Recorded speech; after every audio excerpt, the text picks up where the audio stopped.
والإسلام ديني ومحمدا رسول الله ويقيني. الله. بسم الله الرحمن الرحيم. السلام عليكم ورحمة الله وبركاته. الحمد لله رب العالمين والصلاة والسلام على أشرف الأنبياء والمرسلين وعلى آله وصحبه أجمعين. رب اشرح لي صدري ويسر لي أمري واحلل عقدة من لساني يفقهوا قولي ولا حول ولا قوة إلا بالله العلي العظيم. رب يسر ولا تعسر رب تحمid biqaid amma ba'du. Alhamdulillah, pertama dan selama-lamanya memanjatkan kesyukuran kita kehadap Allah Subhanahu wa taala di atas nikmat yang Allah Subhanahu wa taala kurniakan kepada kita. Alhamdulillah, masih lagi dapat diberi peluang oleh Allah Subhanahu wa taala untuk sama-sama kita duduk di dalam rumah Allah Subhanahu wa taala. Baik, sebelum kita mula majlis ilmu kita pada malam ni, mari sama-sama kita buka majlis ilmu kita dengan membaca kitab. Semoga pengajian kita pada malam ini diberkati dan dirahmati oleh Allah Subhanahu wa taala.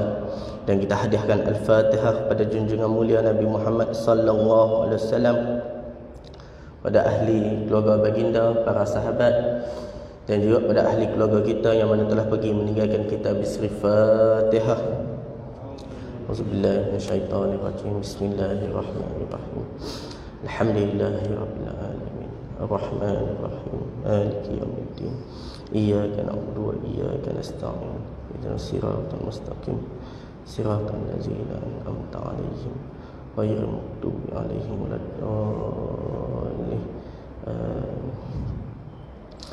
Baik, alhamdulillah, bulan lepas tak mai. Minta maaf banyak orang, ada urusan yang tak dapat dielakkan. InsyaAllah bulan ni masih lagi dipertemukan oleh Allah Subhanahu wa taala. Jangan sampai tak mai terus sudah. Nak tak mai terus tu ada sebab dah. Nak dengar-dengar terus daripada khabar atau tak ada dah. Yang tu je. Raya apa pula dah. Nak macam-macam. Nak kok bulan seterusnya, kok banyak bulan tak mai tu, ada sebab lain tu.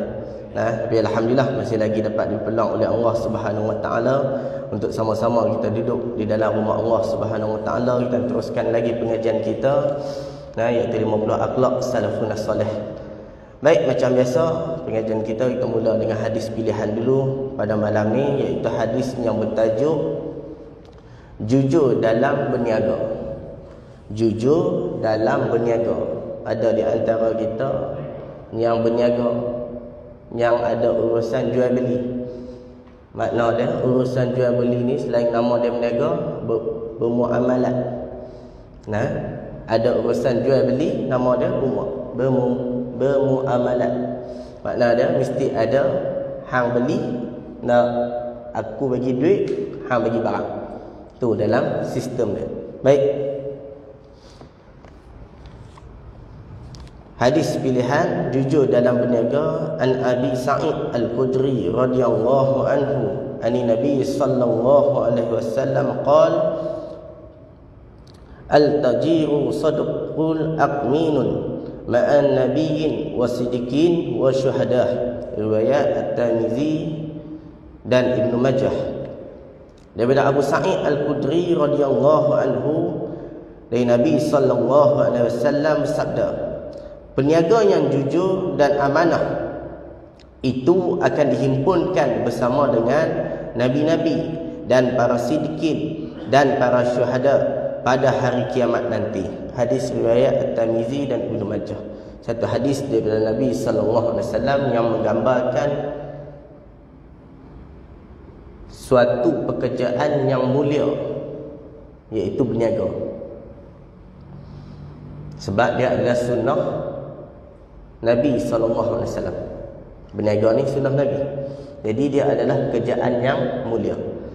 Ada kaitan saja dengan Nabi, maka pekerjaan tersebut menjadi pekerjaan yang mulia. Nak heboh pula mula Maulidur Rasul hari tu. Awal nak sambut tentang isu capai Nabi. kasut Nabi, capan, kasut, slipper, sandal. Tak, isu dia pada tak boleh nak kononnya tu bukan daripada Nabi. Ulama yang buat lukisan tersebut adalah ulama, bukan kata arkitek tak mana kita ambil lukisan tersebut nak dia langkarkan dia kata ni lukisan daripada Nabi. Bukan arkitek belakang rumah kita ke, bukan arkitek kita duk upah dia buat rumah kita, dah, bukan dia yang lukis, ulama yang lukis. Ibnu Asakir dasarkan hadis Nabi menceritakan besar dia berapa cm, jarak panjang lebar dia, sampai ke tengah dia kecil sikit berapa cm lebar dia, sampai ke bawah dia lebar dia berapa, panjang dia berapa. Jadi berdasarkan hadis tersebut, ulama lukis. Mai pula orang yang tak apa nak setuju, nak marah habis, nak bukan daripada Nabi, nak letak atas kepala tak boleh. Sudah kita kata nak katanya kenapa kasut tu dimuliakan ialah dalam peristiwa Isra' wal Mi'raj. Dalam peristiwa Isra' wal Mi'raj, Nabi naik sehingga berjumpa dengan Allah Subhanahu Wa Taala. Nabi nak tanggal kasut, Allah kata jangan buka kasut tu, masuk sekali dengan kasut. Daripada peristiwa tersebutlah kasut tersebut menjadi mulia. Bukan kata kasut tersebut, malah debu-debu yang lekat pada kasut tersebut, kata ulama, dia juga mendapat kemuliaan dia. Sampai tahu tu main tang kita tak boleh, tak sama dengan Nabi, tu jadi masalah orang kita. Apabila dia lebih pandai. Baik, satu hadis daripada Nabi SAW yang menggambarkan ialah pekerjaan, iaitu urusan berniaga. Sangat mulia. Sangat mulia ni apa dia? Kalau kita berniaga dengan cara yang diajukan di dalam Islam, tu baru mulia. Kalau sekadar kita jual pun, Rasulullah Ahmad pernah saya sebutkan dalam masjid ini juga, macam mana orang jual ayam di pasar malam. Dia niaga pukul 4, pukul 5. Ni ulang balik. Dia niaga pukul 4, pukul 5, minum air. Tak kira ayam pun, minum air ke, tebu ke, sirap ke, tembikai ke. Niaga pukul 5, buh air banyak tu. Baik, niaga sampai pukul atau pasal malam 9.30, kemah habislah. Dengan harga yang sama, RM2. Dengan harga yang sama, RM2. Makna kata orang beli dalam pukul 5 tadi, beza dah pukul 5 hingga pukul 9.30 malam tadi. Contoh orang beli pukul 9 ke, pukul 8 tadi ke, sama tak warna dia ataupun kepekatan dia dengan pukul 5 tadi?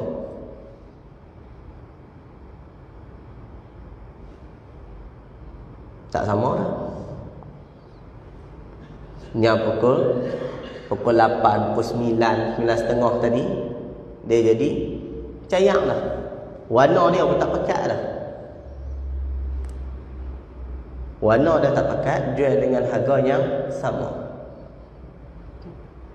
Baik, soal dia, boleh tak kita buat lagu tu? Jawapan dia ada dekat peniaga dah. Tu jawapan dia. Dah dia niaga, dia rasa betul tak cara dia niaga tersebut. Dengan niaga tadi pukul 4, pukul 5, dengan kepekatan ayat lagu tu, mai pukul 8, pukul 9, cayak dah air batu tadi. Dah jadi macam mana? Patut tak dah jual dengan harga RM2?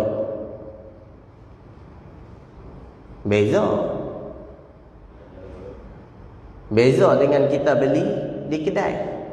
Kedai tak apa, dia bancuh lagu tu. Nak kita nak baru dia bancuh. Tak pun dia bancuh siap-siap dalam jam. Kita nak baru dia tuang dalam plastik. Tak ada cair, tak ada apa. Benda yang sama. Nah, ni kita kena fikir balik, kena muhasabah balik diri kita. Patut tak kita buat lagu tu? Baik. Keterangan daripada hadis ini, berniaga adalah salah satu di antara usaha yang sangat baik. Nah, berniaga ni adalah usaha yang sangat baik. Maka orang niaga ni sangat-sangat, salah satu dia kata ulama, sebab berniaga ni adalah sifat yang mulia kerana proses kita dapat hasil dia adalah dengan hasil kita sendiri. Makna dia kita bermuamalat, urusan jual beli, maka duit tersebut hasil daripada tenaga kita, daripada hasil apa yang kita kerjakan, maka kita dapatkan balik. Itu ialah, kata ulama, ialah proses yang sangat mulia yang kita lakukan, kerana ia akan memberi pulangan yang halal, yang halal dan pahala yang besar, sebab atas usaha kita sendiri. Keuntungan yang wajar yang terhimpun sedikit demi sedikit akan memberikan pulangan yang banyak yang dapat membawa kepada kekayaan yang halal. Nah, maka orang yang berniaga ni tak jadi masalah untuk kita nak kumpul kekayaan. Islam sangat tuntut pada umat dia supaya kaya raya. Tak ada masalah. Jadi kaya raya ni, sebab apa Islam tuntut ke umat dia jadi kaya raya? Sebab nak bantukan umat Islam yang lain.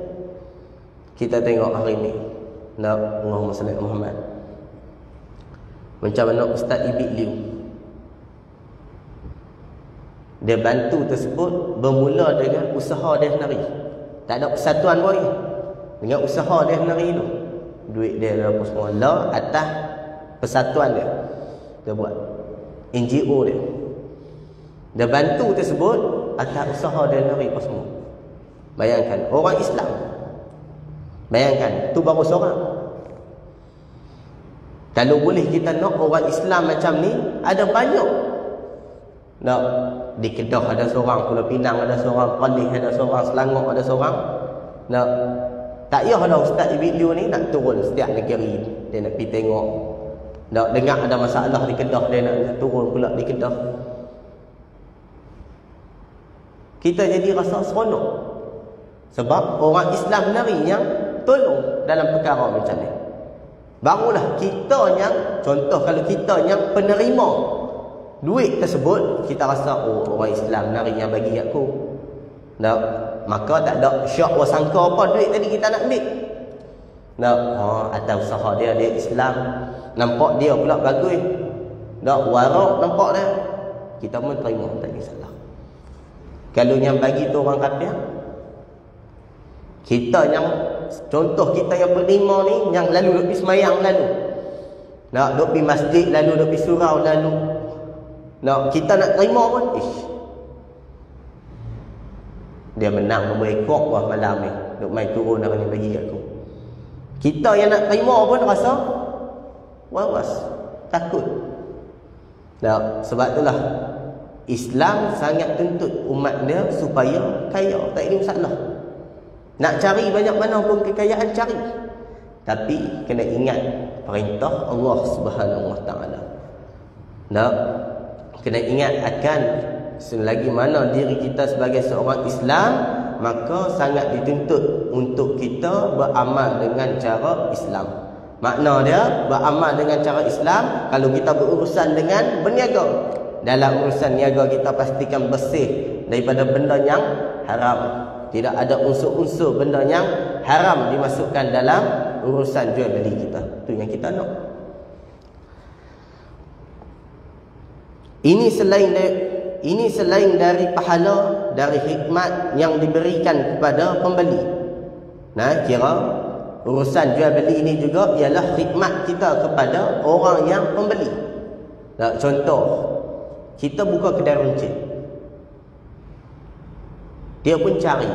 Ni selalu jadi masalah kalau kita kedai runcit kita buka. Kedai orang Melayu selalu tak ada produk tu. Tak tahu ayah-ayah ibu-ibu perasan ke tak? Tak kira lah apa pun. Contoh kalau kita cari barang lah, nak pergi kedai Melayu nak beli ni tak ada. Pergi kedai pet, oh ada pula. Pergi kedai India, oh ada pula benda ni. Hei, kedai orang Islam tak jual, kedai ni jual. Nah, ni yang jadi selalunya masalah pada kita. Kita nak kalau kita ni berurusan jual beli, dah buka kedai runcit ke, tak kira buka kedai apa pun. Kedai motor ke, kedai kereta ke, pastikan barang yang pembeli nak kita boleh sediakan. Barulah orang yang pembeli tadi, contoh orang Islam yang beli kat kita, dia boleh showkan, recommendkan kepada kawan-kawannya. Barulah perniagaan orang Islam tadi maju. Ni lalu jadi masalah. Nak hampir beli kedai tu, kedai tu ada apa, lalu kopi tak ada apa langsung. Selalu kita duk dengar lagu tu. Sebab apa? Atas dasar perniagaan yang dia nak buka. Sebab apa? Nak lawan, nak saing dengan orang-orang lain. Yang tu je. Tak ada niat dia nak niaga, nak bantu umat Islam. Aku ada barang jual ni, aku ada jual produk Islam. Orang lain kedai lain tak ada. Tak ada niat benda tu. Lalu boleh dikatakan banyaklah produk orang Islam yang keluarkan hasil. Kalau kita tengok, banyak. Macam mana Kedah ada bantu usahawan-usahawan kecil untuk keluarkan produk. Banyak. Dan boleh pasarkan di kedai-kedai runcit. Cukup banyak lah ni. Tapi yang jadi masalah dia, orang yang nak jual itu pula tak ada. Sebab apa? Takut ambil produk dia, nak jual tak ada pembeli pula. Kita ni mulut dah sebati dah dengan rempah babas. Jenis raja 40 tahun hidup duk makan rempah babas tu. Asal buat gulai je cari yang tu. Rempah Cak O ke, Cak Siti ke, tak mau lah. Tak sama. Kira hidup 40 tahun, 50 tahun, 60 tahun, kena babas tu, kira dia cari babas tu. Tak ada babas tu, kira memang tak boleh nak hidup kita ni. Ni satu masalah kita. Pembeli pun tak mau cari. Tu masalah dia. Lebih banyak pahala yang akan didapatkan sehingga sampai ke taraf boleh bersama dalam kumpulan para anbiya dan syuhada. Ni besarnya ganjaran bagi orang yang urus niaga, orang yang berniaga. Boleh duduk mereka ni di hari akhirat bersama dengan para nabi, bersama dengan para orang-orang soleh, bersama dengan para syuhada. Walaupun tak mati pergi perang pun, tak mati syahid pun, tapi kerana berurus niaga, berniaga dengan jujur, dengan amanah, maka mereka ni akan dibangkitkan di hari akhirat bersama dengan para syuhada, para nabi, para orang soleh. Sebab apa? Berniaga dengan jujur dan amanah. Sebab itulah kalau boleh tambah musim Covid ni, kita bantulah peniaga-peniaga Bumi Putra orang Islam. Kadang ada yang banyak kehilangan pekerjaan, kita bantu. Dan peniaga ni pula dia nak bagi tarik, tarik pelanggan dia kena buat sesuatu. Contoh, kalau dia seorang peniaga kedai makan,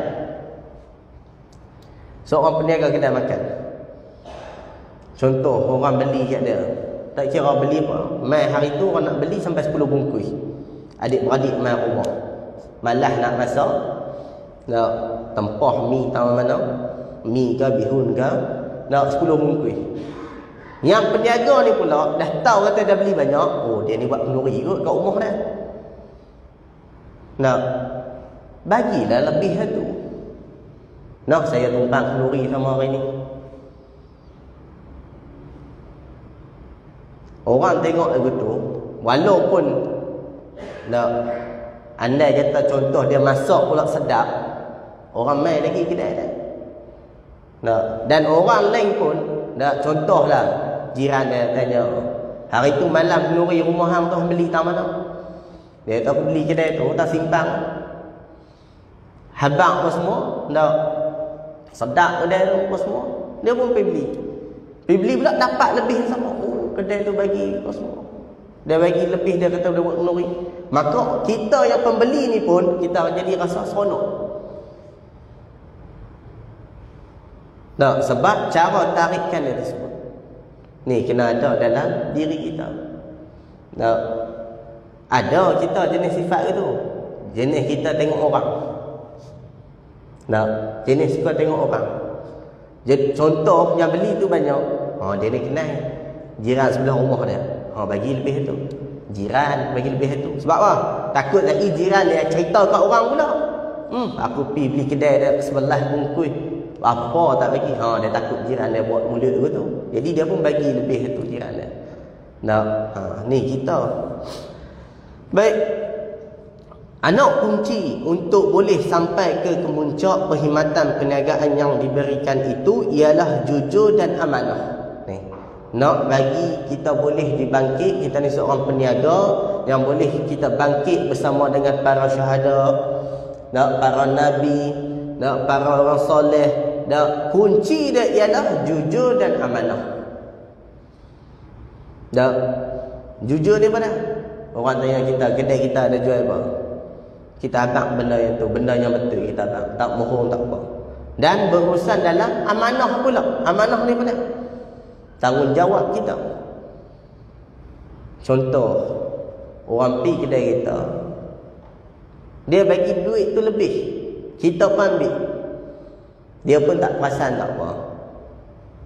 Kita ni nak pulang tak nak pulang. My time tu lah Allah Ta'ala nak uji kita. Bukan kata tu rezeki kita, dah. Bukan hak kita lagi. Kalau tuan yang beli tu ada dalam kedai kita, bukan hak kita lagi. Jangan kita pergi ambil kat kita. Dia ada dalam kedai kita, kalau duit tu contoh dia bagi lebih kan, pulangkan balik. Tu hak dia. Kecuali dia kata tak apa, buat masuk dalam tabung mana-mana. Kan kedai lah dia ada banyak tabung mat tafi depan tu, tabung ter tu. Dia kata tak apa, buat masuk dalam tabung mat tafi. Baru kita ambil, bawa masuk. Tu bukan rezeki lagi. Allah nak uji kita masa tu. Jujur dan amanah dalam perkataan dan berkualiti barang yang dijual. Apa yang kita jual barang tu, pastikan barang yang berkualiti. Jujur dan amanah pada sukatan dan timbangan. Kalau kita jual benda yang ada timbang, ikan, sayur, buah-buahan, benda apa yang timbang, pastikan jujur, amanah. Tu pernah satu viral kisah. Macam mana orang jual durian, dia buka dulu, dia timbang buah tu saja, isi dalam dia timbang. Durian tu memang buah dah, kulit tu dah buang, dia jual. Isi dalam tu saja, ulah durian. Tak kisah dia letak harga tinggi ke apa, asalkan dia dah tolong buka, tengok kita pun puas hati, buah elok, dia jual itu. Ni bukan musim lagi, main musim durian pun. Kadang kita beli pun banyak yang terkenal daripada yang elok. Beli balik rumah, kadang satu orang yang jual buah durian ni cerdik tak cerdik, ilmu dia tu. Sebab tu kita pun kena belajar ilmu tu. Cara dia toreh tu kena tak elok, tu kita kena belajar. Dia toreh tu tarik isi kuning elok, balik rumah kita pun buka, dia toreh tadi tu sebelah tu je buruk. Kita kata cerdik semua dia ni, ilmu apa dah pakai, toreh elok depan dia, tak balik rumah kena tang kita. Sebab itulah kalau kita niaga lagi tu, orang tengok pun yakin Tak, kita jual buah, buka dulu buah tu siap-siap, ambil isi saja jual, timbang isi. Tak kira kalau dia jual harga tinggi, sebab dia pilih isi yang elok dia jual. Hak dia. Itu kena faham. Hak dia sebagai penjual, dia boleh letak harga. Tak ada masalah. Baik. Jujur dan amanah dalam hutang piutang. Jujur dan amanah dalam segala jenis kira-kira. Jujur dan amanah dalam menunaikan hak-hak kerja. Jujur dan amanah pada menunaikan hak Allah pada perniagaan seperti membayar zakat dan lain-lainnya. Dia jangan lupa kepada peniaga. Nah, hak sesama manusia kena tunaikan. Bagi elok apa semua. Ada hutang dengan manusia, selesaikan hutang dengan manusia. Dan yang paling utama ialah hutang dengan Allah, zakat. Tak, banyaklah orang tak bawa kelak zakat. Tak, padahal buat kelak zakat ni lah ada keberkatan dalam rezeki kita. Tak, tapi kita rasa rugi kelak zakat. Tak, rugi apa? Rasa habis duit kita. Tak, tu kita. Baik, maka apabila segala ini berlaku dalam perniagaan, maka peniaga itu akan diberikan ganjaran yang sangat mulia, iaitu bersama-sama dengan para anbiya dan syuhada pada hari kiamat nanti. Wallahu ta'ala. Baik, kita sambung pengajian kitab kita 50 akhlak salafun salih. Tu hadis pilihan pada malam ni. Kita tengok kitab kita 50 akhlak salafun salih, bab yang ke-21. Bab yang lepas kita dah belajar tentang 20 mengutamakan urusan akhirat. Nah, malam ni kita masuk pada bab yang ke-21, iaitu tidak lalai daripada berzikir kepada Allah Subhanahu wa taala, berselawat dan berselawat ke atas Nabi sallallahu alaihi wasallam. Nah, lalai ni pada dia. Lagi kita tengok apa maksud lalai ni. Nak macam mana kita nak betul-betul khusyuk kepada Allah Subhanahu wa taala, iaitu tidak lalai daripada berzikir kepada Allah Subhanahu wa taala dan berselawat ke atas Nabi sallallahu alaihi wasallam. Firman Allah Subhanahu wa taala, Bismillahirrahmanirrahim, itlu ma unhiya ilaika minal kitabin wa aqimin salat inna salata tanha 'anil fahsya'i wal munkar wa lazikrullahi akbar wallahu ya'lamu ma tasna'un. Nah, ayat ni lalu kita dengar masa masa ketubah. Nah, masa katik nak habis dah baca ketubah, dia kesudah dengan ayat ni. Nah, baik. Maksud dia, sesungguhnya mengingati Allah adalah lebih besar faedahnya dan kesannya. Nah, makna dia ingat kepada Allah lebih besar faedah dia dan kesannya. Sebab itulah Khatib lepas habis baca ketubah dia nak turun, dia pesan. Nah, walaupun kita kan faham, nah, kita pun duk heran, setiap kali ketubah duk bagi tahu ayat ni pasal apa. Dia nak bagi tahu kat kita, dah mayang lagi tujuan dia satu, ingat kepada Allah Subhanahu wa taala. Dia nak pesan kat kita. Bukan kata dia sebelum nak baca ketubah tu dah pesan dah. Jangan bercakap. Nah, habis baca ketubah pesan lagi supaya ingat kepada Allah Subhanahu wa taala. Buang sifat lalai dalam diri kita. Nah, kadang kita ni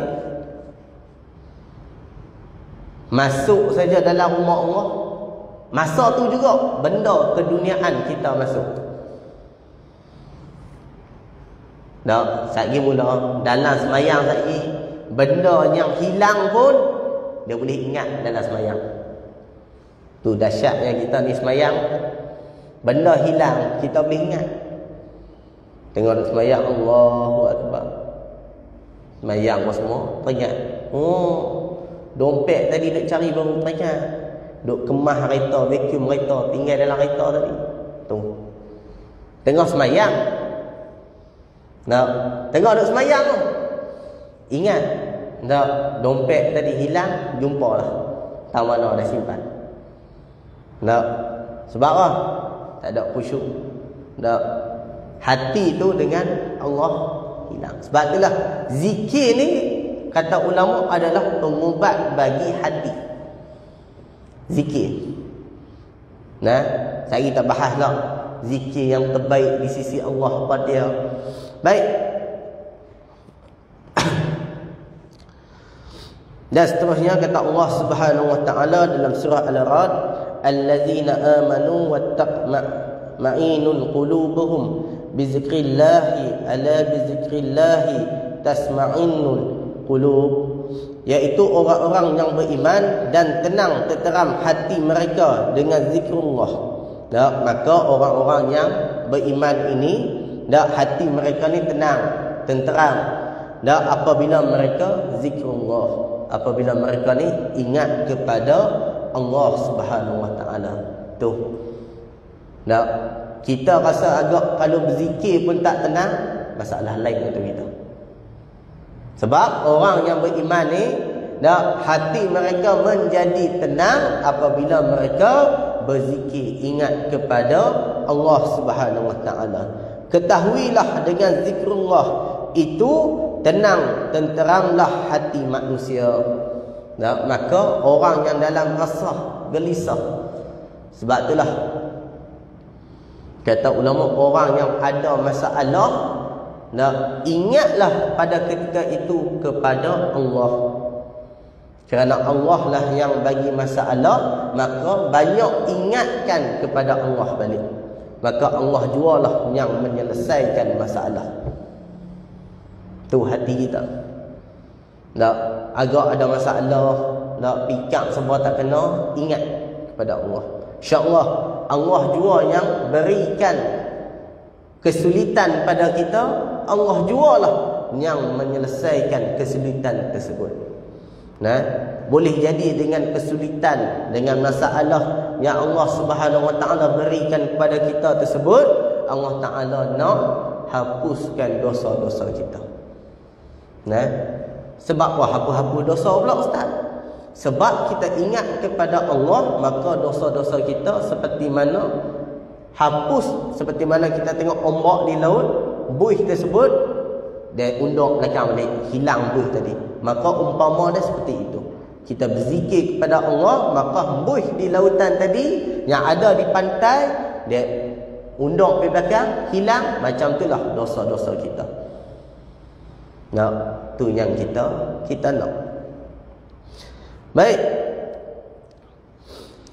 Lagi firman Allah Subhanahu wa taala dalam surah Al-Jumu'ah, wazkurullaha katsiran la'allakum tuflihun. Serta ingatlah akan Allah sebanyak-banyaknya dalam segala keadaan. Dalam apa jua keadaan. Dalam ayat Quran yang lain Allah Subhanahu wa taala beritahu, ingatlah kamu kepada Allah dalam keadaan baring, dalam keadaan duduk, dalam keadaan berdiri. Maka ingatlah kepada Allah Subhanahu wa taala pada waktu tersebut. Maka ulama terjemahkan, dalam keadaan kita nak baring, kita nak tidur, boleh berzikir kepada Allah Subhanahu wa taala. Kita duduk, boleh kita berzikir kepada Allah Subhanahu wa taala. Kita berdiri berjalan, boleh kita berzikir kepada Allah Subhanahu wa taala. Tak jadi masalah. Sebab ingat kepada Allah Subhanahu wa taala ini adalah sangat-sangat tuntutan. Arti katanya adalah berzikir kepada Allah Subhanahu wa taala ni adalah tuntutan agama kepada kita. Makna dia sangat dialukan untuk kita buat perkara tersebut. Ni kita kadang, kita tu maksud dah sekali dengan saya kata ustaz ajar mai sini, ajar kata kat kami dah, kata kat saya sekali ya. Kita kadang nak berzikir ni tunggu bila? Lepas sembahyang. Lepas sembahyang tu baru kita rasa nak, rasa khusyuk, pegang tasbih sikit, nak rasa ringan sikit mulut nak gerak. Waktu lain susah start ni. Sebab apa? Zuk tu tak sampai. Bahasa kita lah zu'ur. Makna dia khusyuk kita tu waktu tersebut. Nak kita nak dapatkan boleh kita ni betul-betul gerak dengan mulut. Nak sebab itulah kata ulama, orang yang berzikir lalu dia menggerakkan anggota dia. Nak maka jangan kita kacau orang tu. Ketika itu dia sedang khusyuk kepada Allah Subhanahu wa taala. Nak kadang orang duk la ilaha illallah goyang badan. Nak subhanallah subhanallah, nak goyang kepala. Jangan kita kacau. Nak itu dia orang yang sedang khusyuk. Tengah duk khusyuk, kita jangan duk kacau dah. Nak duk pi tampak dia apa-apa. Jangan. Nak sebab dia tengah duk khusyuk. Orang dah habis la ilaha illallah duk goyang, boleh tampak. Makna dia apa dia? Lena itu. Nak duk habis dah la ilaha illallah, dia pun goyang badan. Mulut sengak. Nak waktu tu pi tampak pergi. Nak sebab habis dah. Makna dia lena tu dia tu. Nak kita jangan begitu. Baik. Sabda Nabi sallallahu alaihi wasallam, dalam hadis Nabi sallallahu alaihi wasallam, Nabi bagi tahu kat kita ialah satu kalimah. Satu kabar yang aku mahu kabarkan. Inna habal kaliman illallah subhanallah wa bihamdih.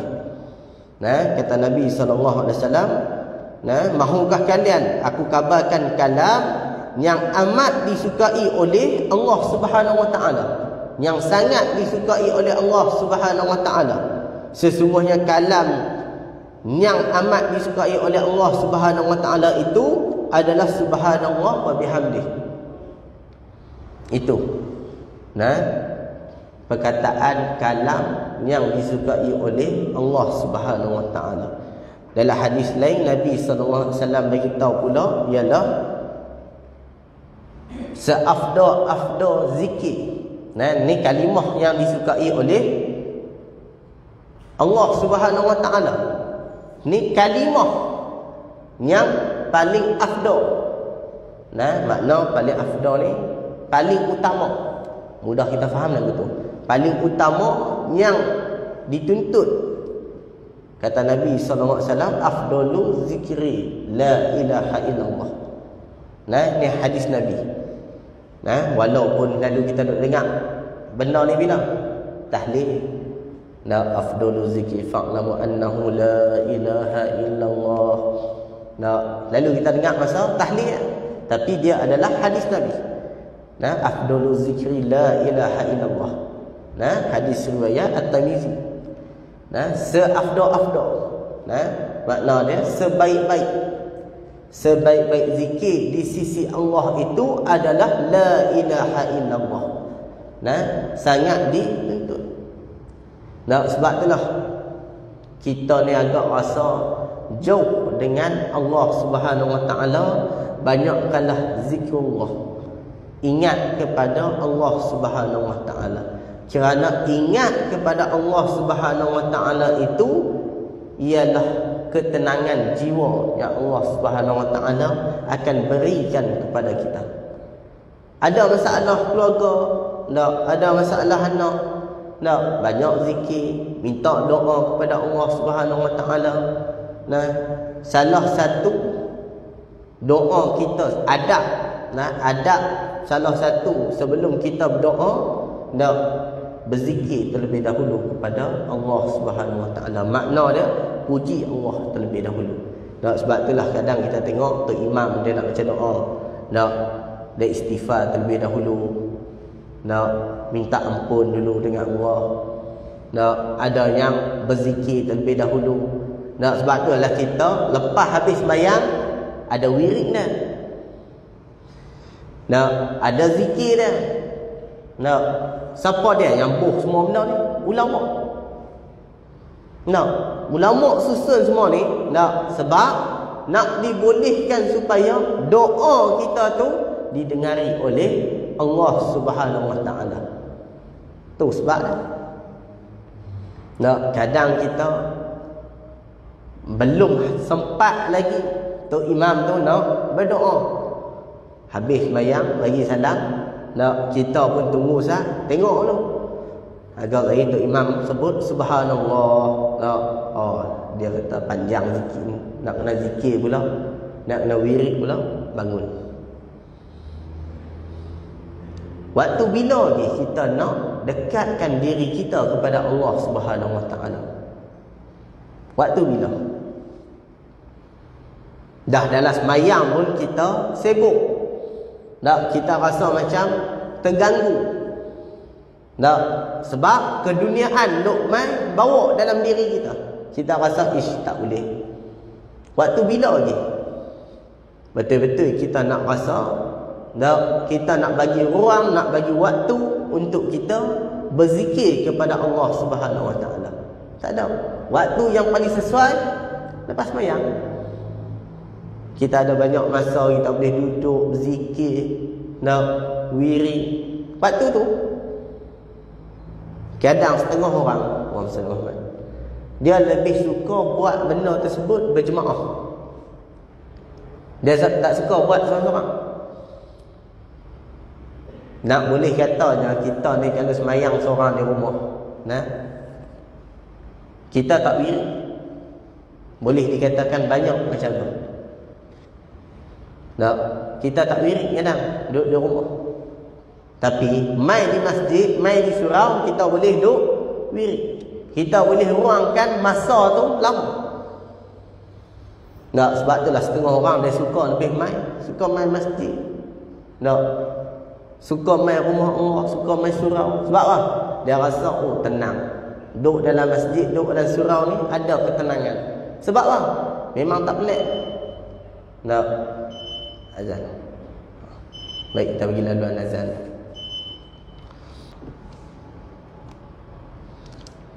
Baik, sikit kesimpulan daripada 50 akhlak salafun soleh ni, tidak lalai daripada berzikir kepada Allah Subhanahu Wa Taala dan berselawat ke atas Nabi sallallahu alaihi wasallam. Banyakkanlah untuk kita menyebut nama Allah Subhanahu Wa Taala dan berselawat ke atas Nabi Muhammad sallallahu alaihi wasallam. Kerana kedua-dua tersebut ada manfaat kepada diri kita sendiri. Kita berzikir selawat tu, manfaat dia, kita banyakkan berzikir, makam Allah Subhanahu Wa Taala tak besar tak apa. Allah Taala tetap maha besar. Maka yang untung kita. Selawat sama juga. Tak kita selawat ke tak selawat ke, Nabi Muhammad tetap dengan makam, tetap dengan kedudukan yang mulia, tak jatuh pun. Jadi kitanya berzikir, berselawat, manfaatnya untuk siapa? Untuk kita. Manfaat tadi untuk kita, tak ada untuk orang lain. Jadi banyakkanlah berzikir dan berselawat, kerana kedua-dua tersebut dapat membantu kita. Tolong lagu mana? Berzikir dapat menghapuskan dosa-dosa kecil kita. Kita tak tahu dosa yang kita lakukan start daripada kita akhir balik tu ke, kalau sampai hari ni tak terampun lagi, tak terpadam lagi dosa kecil kita. Boleh jadi dengan kita banyakkan berzikir, dosa tadi hapus, dosa tadi Allah ampun. Dengan sebab kita banyakkan berselawat kepada Nabi Muhammad sallallahu alaihi wasallam, kita dapat syafaat Nabi di hari akhirat kelak. Dengan kita banyak selawat, syafaat Nabi dapat tarik kita masuk ke dalam syurga Allah Subhanahu Wa Taala. Manfaatnya bukan untuk orang lain, tapi untuk kita. Tak ada pun untuk orang lain. Semua apa yang kita buat, berzikir untuk kita, berselawat untuk kita, semua manfaatnya kepada kita. Itu yang kita harapkan. Harap kita ni banyak dosa, berselawat kepada Nabi, harap nanti boleh syafaat Nabi, Nabi dapat tarik. Nak masuk dalam neraka dah, ada satu kisah, guru saya cerita. Orang yang nak masuk dalam neraka, dengan asbab dia banyak berselawat pada Nabi Muhammad sallallahu alaihi wasallam, orang ni Nabi dapat tarik dia masuk ke dalam syurga Allah Subhanahu wa taala. Tu syafaat. Nak pikir balik kita ni banyak dosa. Nak hidup lah Allah Taala bagi peluang dapat hidup.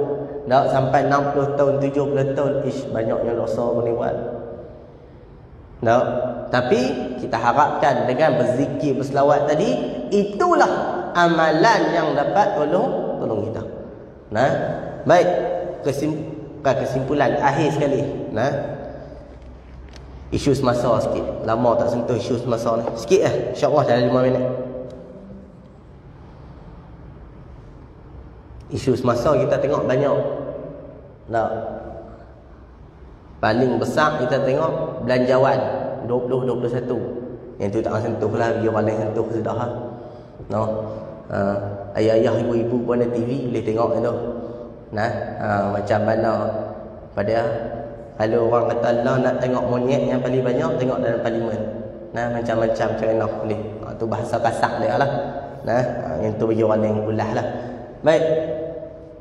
Lepas tu dengan isu COVID dia, ada pula yang pendapat kata Allah Sayyidina Muhammad semayang apa jarang-jarang ni.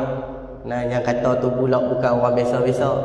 Kadang yang balik daripada Al-Azhar, daripada luar negara, yang ceramah, sepatutnya tak patut. Yang tu saya tak mahu dah. Sebab yang tu jabat agama dah buat kerja dia, jabatan mufti dah buat kerja dia. Mereka pun lebih berhak apa yang mereka perkatakan, dan kita ikut mereka mempertanggungjawabkan di hadapan Allah Subhanahu wa taala. Mereka boleh lebih berhak untuk benda tu. Kita patuh sudahlah. Ni kita patuh ni, kita ikhtiar mencegah daripada kena kepada kita. Sudah, kita pegang itu. Baik. Isu yang nak sentuh di sini baru-baru ni. Heboh pasal personality TV. Program reality TV. Dia ni baru keluar program reality agama. Saya tak sebut nama, tak sebut apa. Keluar dalam TV apa semua, dalam surat khabar keluar, kes dia rogol. Program reality TV, program agama. Kalau orang kata program reality TV bahagian Akademi Fatih Asia ke mental ke, kita pun tak apalah. Memang hang dosa hang duk melaluk tu pun banyak mana Allah Taala nak letak musibah kita boleh kata lagu tu. Ni tak terfikir sehingga ke akal kita program reality agama. Saya tak sebut nama apa, program apa, melibatkan si fulan bin si fulan. Kita rasa ni memalukan, walaupun hanya sekadar tuduhan. Sepatutnya fitnah ni dia boleh elak, dan dia pun kalau dia seorang yang cerdik, dia boleh jawab fitnah tersebut. Dia boleh elak, jawab dengan cara yang baik. Tapi cara dia jawab pun sehingga kan di media sosial banyak yang memperkatakan keburukan dia. Ada yang kemarin baru keluar satu video di YouTube, kata dia ni memang suka mesej, ada perempuan hantar mesej lagu ni dan sebagainya. Kita rasa tu bukan suatu akhlak bagi seorang pendakwah. Walaupun cara dakwah tersebut banyak boleh kita lakukan, bil hikmah, bil hal, bil lisan. Cara dakwah tersebut boleh banyak cabang kita lakukan, cara penulisan, cara mulut, cara akhlak kita boleh tunjukkan. Tapi seorang da'i, pendakwah, dia menunjukkan akhlak yang tak elok sehingga kan majoriti yang tahu perkara tersebut. Tempias dia kepada siapa? Kepada pendakwah-pendakwah. Itu soal dia. Tempias dia kepada pendakwah-pendakwah. Mulalah orang main dalam Facebook, Twitter, Instagram. Nah, semua tok-tok lebay ni sama. Nah, semua pendakwah ni sama. Nah, sebab itulah Nabi dah pesan 1400 tahun yang lalu lah. Yang akan menjadi fitnah paling besar harta, jawatan, pangkat, wanita. Nah, ni semua fitnah. Malah kalau Allah nak uji pun, hang pendakwah sekalipun Allah Ta'ala uji. Nah, kita nak katakan perkara tersebut memalukanlah. Patutnya sebagai nama bawa titel ustaz, bawa titel da'i, bawa titel pendakwah, sepatutnya menunjukkan akhlak pendakwah. Akhlak pendakwah ni pada kata ulama, akhlak pendakwah ni kata ulama ialah akhlak seperti mana akhlak Nabi SAW. Sebab Nabi tersebut adalah pendakwah, da'i. Nabi menyeru kepada umat yang dalam kegelapan kepada cahaya. Nah, jadi tugas pendakwah yang tu. Tunjukkan akhlaknya elok. Nah, main macam ni kat kita. Jadi tempias dah sekarang pendakwah. Ustaz-ustaz, tok-tok guru, lebay-lebay. Nah, ni jadi tempias dah sekarang. Nah, kiranya seorang. Dulu dah lah. Sebelum tu isu pula program reality TV juga. Nah, PU. Nah, isu soal ada masalah laki bini apa semua. Nah, kita tak sentuh lah rumah tangga dia, tapi masalah akhlak tersebut. Apabila masyarakat tengok, masyarakat menunjukkan bahawa macam inilah akhlak ustaz-ustaz. Macam inilah akhlak lebay-lebay. Yang jadi tempiah ustaz-ustaz, tok-tok guru. Nah, orang agama macam kita yang main surau, main masjid, kita boleh faham. Nah, kita kata tu soal dia. Bukan semua tok guru sama, bukan semua ustaz sama. Nah, dia boleh, kita boleh faham. Main orang awam, nah, yang baru nak dekati agama. Tu aku kata, ustaz-ustaz ni kan boleh percaya semua. Lagu tu nak dakwah orang last sekali bawa bintang 4 lain. Dah main lagu tu. Nah, jadi last sekali semua sama katakan. Nah, tu yang jadi masalah dia. Nah, cukuplah. Allah Ta'ala bersawab. Nah, cukup sekadar tu pada malam ni. Mohon maaf jika ada kekasaran bahasa dan kekilafan di antara saya dan juga ayah-ayah, ibu-ibu. Nah, insya-Allah kita jumpa bulan yang akan datang. Nah, kita tangguh pada kita dengan tasbih kafarah dan suratul Asr. Subhanallah. Asyhadu an la ilaha illa anta astaghfiruka wa atubu. Bismillahirrahmanirrahim. Wal 'asr innal insana lafii khusr illa allazina amanu wa 'amilus shalihat. A'udzu billahi minasyaitonir rajim. Bismillahirrahmanirrahim. Alhamdulillahirabbil alamin. Wassalatu wassalamu ala asyrafil anbiya'i wal mursalin wa ala alihi wa sahbihi ajma'in. Allahumma salamatan fid din wa afiatan fil jasad wa ziyadatan fi ilmi wa barakatan fi rizqi. Allahumma taubatan qabla maut wa rahmatan inda maut wa maghfiratan ba'da maut. Allahumma habi alaina fi sakaratil maut wa najata minan nar wa afwa ila hisab. Allahumma fakina fid din wa alimna taqwin. Allahumma fakina fid din wa alimna taqwin. Allahumma fakina fid din wa alimna taqwin. Rabbana atina fid dunya hasanah wa fil akhirati hasanah wa qina azabannar. Wa sallallahu ala sayyidina Muhammad wa ala alihi wa sahbihi wasallam walhamdulillahi rabbil alamin. Sekian.